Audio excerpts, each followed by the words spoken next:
Now, you will all have issues in your own countries, but in Britain, it's illegal migration. And I suspect that may be the same in a number of other countries. For too many years, it's been too easy for people to come here, slip into the shadow economy, and remain here illegally. Because, frankly, we've been squeamish about saying things that are clearly true. It's not just that it's not compassionate left-wing politics to rely on labour that exploits foreign workers and undercuts fair wages, but the simple fact that every nation needs to have control over its borders. We do need to know who is in our country. Our immigration system does need to be fair if we want to maintain that binding contract that our politics is built on.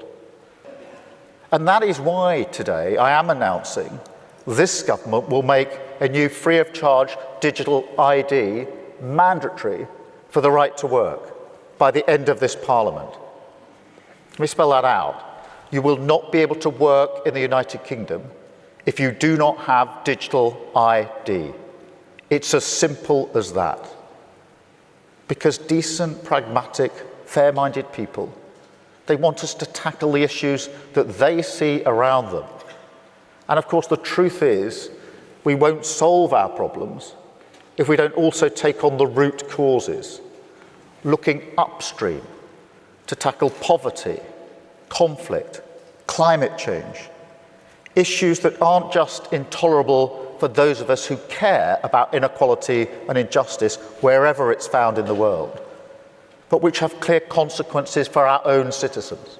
Something major is unfolding in Britain, and the world is watching.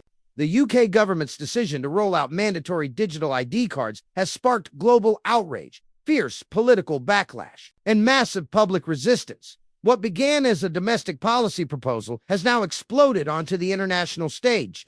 One of the strongest rebukes came from El Salvador's president, Nayib, who compared the move to the mark of the beast, described in the Bible's book of Revelation, a system of total control, where no one can buy or sell without government approval. Back home, the British public has made their stance clear. In a massive GB News poll of over 8,000 people, 92% opposed the digital ID plan. Only 8% supported it. That's not division, it's rejection. Critics from across the political spectrum are lining up.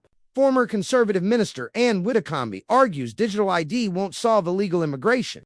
Reform UK's Nigel Farage says it's an outrageous overreach that punishes law-abiding citizens. Entrepreneur Adam Brooks warns the UK is moving toward Chinese-style surveillance at the grassroots level. Opposition is surging. A petition demanding the government abandon the plan has already passed 1 million signatures, forcing Parliament to consider a formal debate. The government insists it's voluntary, that people will choose whether to use their ID. But many argue, if you're required to have one, is it really a choice? Starmer claims it's about safety, fraud prevention, and stronger borders. But for millions, it's about something deeper: freedom. Once the government controls how you access work, services, or even buy and sell, it controls everything. This isn't just a policy issue. It's a battle over rights, power, and the future of personal freedom in Britain. Will the people stop it?